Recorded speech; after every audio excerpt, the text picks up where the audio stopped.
अस्सलाम वालेकुम नाजरीन हज़रत ईसा अलैहिस्सलाम की पैदाइश से चंद साल पहले का वाक़या है कि जब रोम पर सीज़र अगस्टस हुकूमत करता था। फ़लस्तीन की सरज़मीन पर अगस्टस का मुकर्रर करदा एक गवर्नर हेरोल्ड की हुकूमत थी। इन दिनों फ़लस्तीन की सरज़मीन तजारती और ज़राइती एतबार से बहुत अहम थी। यह सल्तनत रोम को बहुत ज़्यादा पैसा कमा कर देती थी, इसलिए यहाँ का गवर्नर हेरोल्ड रोम के सीज़र अगस्टस का बहुत चहीता था। इसके अलावा हैकल सुलेमानी की तामीर नौ की वजह से हेरोल्ड यरूशलेम की आवाम यानी यहूदियों में बहुत ज़्यादा मकबूल था। हेरोल्ड के अस्तबल के एक मुलाजिम की बेटी का नाम हेरोडियस था। एक गरीब घराने से ताल्लुक़ रखने के बावजूद वो अपने हुस्न में यकता थी। जैसे ही हेरोडियस ने जवानी में कदम रखा, वो सारे यरूशलेम की निगाहों का मरकज़ बन गई। हेरोडियस जहाँ बहुत ज़्यादा हसीन थी, वहीं इसमें गुरूर भी बेइंतहा का था। उसके मुताबिक उसका ये हुस्न महलों की रानी बनने के काबिल था और इसका हकदार कोई शहजादा या बादशाह ही हो सकता था। हेरोडियस का रानी बनने का ख्वाब आहिस्ता आहिस्ता जुनून में बदलने लगा। जब हैकल सुलेमानी की तामीर नौ मुकम्मल हो गई तो हाकिम फ़लस्तीन खुद इसके इफ्तिताह के लिए आया। इस दिन यरूशलेम को किसी दुल्हन की तरह सजा दिया था और हर शख्स यानी कि यहूदी जश्न मनाने में मसरूफ़ था। इस जश्न में जहां यरूशलेम के मर्द व ज़न शरीक थे, वहीं हेरोडियस भी इस जश्न में भरपूर तैयारी के साथ शिरकत कर रही थी। इसी दौरान इसकी मुलाकात हेरोल्ड के दूसरे बेटे फिलिप से हुई। फिलिप हेरोडियस के हुस्न के जाल में फंस कर रह गया। फिलिप पहले से शादीशुदा था, मगर इन दिनों बादशाहों और शहजादों का कई बीवियां रखना मामूल की बात थी। फिलिप हेरोडियस को अपने साथ अपने शहर कैसारिया ले गया। हेरोडियस की दिली ख्वाहिश पूरी हो चुकी थी।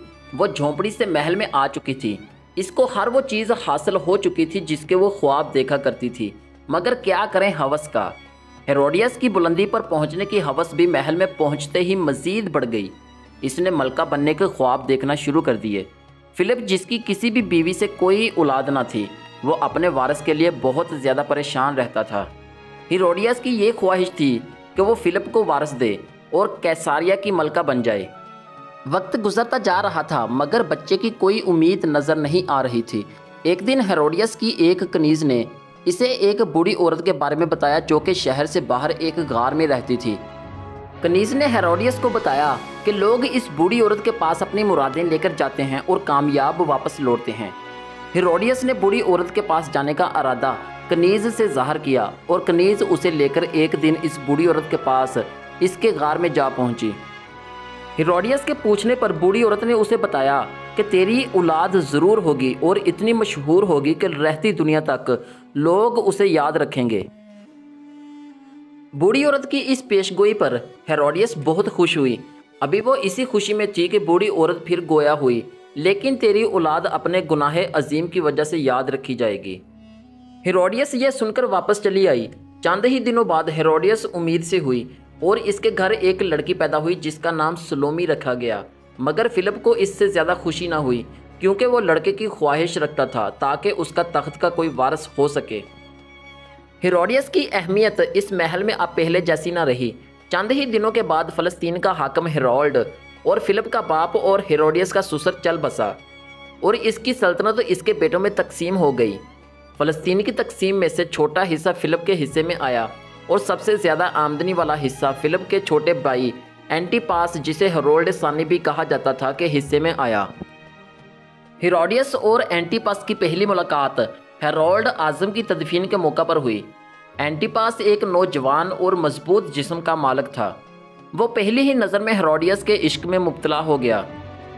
ये हेरोडियस की अदाएँ ही थी जिसने एंटीपास को इसका दीवाना बना दिया। हेरोडियस अब फिलिप से छुटकारा चाहती थी, जिसके लिए इसने एंटीपास को अपनी मोहब्बत के जाल में फंसा लिया और एक दिन फिलिप की सालगिरह के मौके पर इसके भाइयों और दूसरी सल्तनत के हुक्मरानों को बुलवा भेजा। एंटीपास जैसे इसी मौका की तलाश में था, वो हेरोडियस की मोहब्बत में खिंचा चला आया। हेरोडियस ने नहायत चालाकी से एंटीपास से अपनी अदाओं का जादू दिखाकर वादा ले लिया कि वो उसे अपनी मलका आलिया बनाएगा और एक दिन मौका देखकर वो वहाँ से भाग निकले। इस बात पर फिलिप और एंटीपास के दरमियान कई जंगें हुईं। बाद अज़ां रोमन हुकूमत मुदाखलत पर दोनों में सुलह हो गई। एंटीपास के कुछ इलाके फिलिप को दे दिए गए और हेरोडियस को एंटीपास के पास रहने दिया गया। इन दिनों हज़रत ज़िकरिया अलैहिस्सलाम के बेटे हज़रत यहया अलैहिस्सलाम यरूशलेम के लोगों में तबलीग फरमाया करते थे। हज़रत यहया अलैहिस्सलाम को ईसाई लोग यूहन्ना के नाम से भी जानते हैं। आप अलैहिस्सलाम का अंदाज़े गुफ्तगू नहायत शीरीं और नरम होता। लोग जोक दर जोक आप अलैहिस्सलाम की बातें सुनने चले आते थे और आप अलैहिस्सलाम की तालीमात से मुतासर हुए बगैर ना रह पाते। इन दिनों ज़्यादातर यहूदी आलम रोमी सल्तनत के पुट्ठू होते और हक बात कहने से घबराते थे, लेकिन हज़रत यहया अलैहिस्सलाम हर खौफ से पाक अपने लोगों की तबलीग किया करते। आप अलैहिस्सलाम खुले अल्फाज में बादशाह एंटिपस के इस अमल की मुखालफत करते कि इसने अपने भाई की बीवी को भगाकर इससे शादी कर ली। बादशाह एंटिपस ने इस जानब कोई तवज्जो न दी, मगर हेरोडियस जो कि सल्तनत की मलका थी, इसने आपको गिरफ्तार करने का हुक्म दे दिया और आप अलैहिस्सलाम को अपने बाग की सैराबी के काम पर लगा दिया। हेरोडियस ने कई बार एंटिपस को इस बात पर उकसाया कि वो हज़रत यहया अलैहिस्सलाम के कत्ल का फरमान जारी कर दे, मगर एंटिपस ना माना। हेरोडियस और फिलिप की बेटी सलोमी, जिसकी खूबसूरती ने अपनी मां को कहीं पीछे छोड़ दिया था, जवान हो चुकी थी और कई बादशाह और शहजादे इसके ख्वाब देखते थे। एक दिन महल की खिड़की से बाग का नज़ारा कर रही थी कि इसकी नज़र हज़रत यहया अलैहिस्सलाम पर पड़ी। हज़रत यहया अलैहिस्सलाम के चेहरे पर मासूमियत और खुदाए ताला की तरफ से एक ऐसा नूर था कि वो मुतासर हुए बगैर ना रह सके। इसने हज़रत यहया अलैहिस्सलाम को अपने महल में तलब किया और इन्हें दावते गुनाह दी, लेकिन हज़रत यहया अलैहिस्सलाम ने इसे जवाब दिया कि मैं तुझे देखना भी गुनाह समझता हूँ। और ये कहने के बाद आप वहाँ से चले आए। हज़रत यहया अलैहिस्सलाम का इनकार सलोमी को नागवार गुजरा और वो इंतकाम की आग में जलने लगी। वो खूबसूरती जिस पर उसे गरूर था, उसे एक कैदी ने ठुकरा दिया था। सलोमी के लिए ये बात नहायत अजीब और हद तक अमेज़ थी। कुछ दिनों बाद बादशाह एंटिपस की सालगिरह थी, जिसमें शिरकत के लिए बहुत से हुक्मरान और रोम की सल्तनत के आला ओहदेदार शमूलियत के लिए आए। बादशाह एंटिपस के कदमों में तोहफ़ों के ढेर लगे हुए थे और हेरोडियस बादशाह एंटिपस की खिदमत में हाजिर हुए और कहा कि मेरा तोहफ़ा सबसे अजीम और आला होगा, क्योंकि आज आपके सामने जश्न में मेरी बेटी सलोमी रक्स करेगी। हेरोडियस ने कई साल कबल ही सलोमी को रक्स की तरबियत दिलवाना शुरू कर दी थी और वो अब इसमें यकता हो चुकी थी। इस रक्स का मकसद बादशाह एंटिपस को खुश करके सलोमी को तख्त का वारिस करार दिलवाना था। फिर बड़े दरबार में सलोमी का रक्स शुरू हुआ, जो कि बेहयाई की तमाम हदूद फलांग गया। रक्स कई घंटे जारी रहा और बादशाह और इसके दरबारी पलक झपके बगैर सलोमी का रक्स देखते रहे।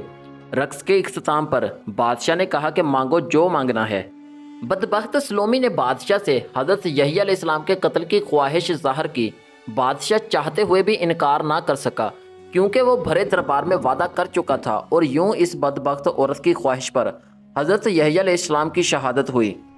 एक और रवायत में है कि जब बादशाह ने कहा कि मांगो जो मांगना है, तो सलोमी ने बादशाह से कहा कि हज़रत यहया अलैहिस्सलाम का कटा हुआ सर थाल में रखकर पेश किया जाए। बादशाह यह सुनकर थोड़ा गमगीन तो हुआ, लेकिन वो सबके सामने ज़ुबान दे चुका था, तो इसने फ़ौरन हुक्म दिया कि यहया अलैहिस्सलाम का कटा हुआ सर थाल में रखकर इसे पेश किया जाए। और फिर हज़रत यहया अलैहिस्सलाम की शहादत हुई। इसके कुछ ही दिन बाद रोम का सीज़र टाइबरस एंटिपस से नाराज़ हो गया और इसने एंटिपस के भतीजे को इसकी सल्तनत पर चढ़ाई का हुक्म दे दिया। एग्रिपा ने एंटिपस को शिकस्त फाश दी और एंटिपस और हेरोडियस को जंजीरें पहनाकर सरेआम रोम ले जाने का हुक्म दिया। जब हथकड़ियों और जंजीरों में जकड़े दोनों मियाँ बीवी शहर की गलियों से गुजर रहे थे, तो इनके सताए हुए लोग इन्हें पत्थर मार रहे थे। फिर शहनशाह रोम ने इन दोनों मुजरमों को स्पेन के एक सहरा में फंकवा दिया, जहां भूख और प्यास से दोनों की मौत वाक़या हुई। सलोमी की बाकी ज़िंदगी एग्रिपा के भतीजे अरस्तु की गुलाम बनकर गुजरी। ये गरूर और तकब्बर से भरी उस मलका का हशर है जिसने अपनी सारी ज़िंदगी और ज़्यादा की हवस में गुजार दी। नाजरीन, आज की वीडियो से सिर्फ इतना ही। मज़ीद ऐसी अच्छी और इन्फॉर्मेटिव वीडियोस के लिए हमारे चैनल को सब्सक्राइब कर लें और बेल आइकन को प्रेस कर लें, ताकि आने वाली मज़ीद अपडेट्स आप तक पहुंच सकें। अल्लाह हाफिज़।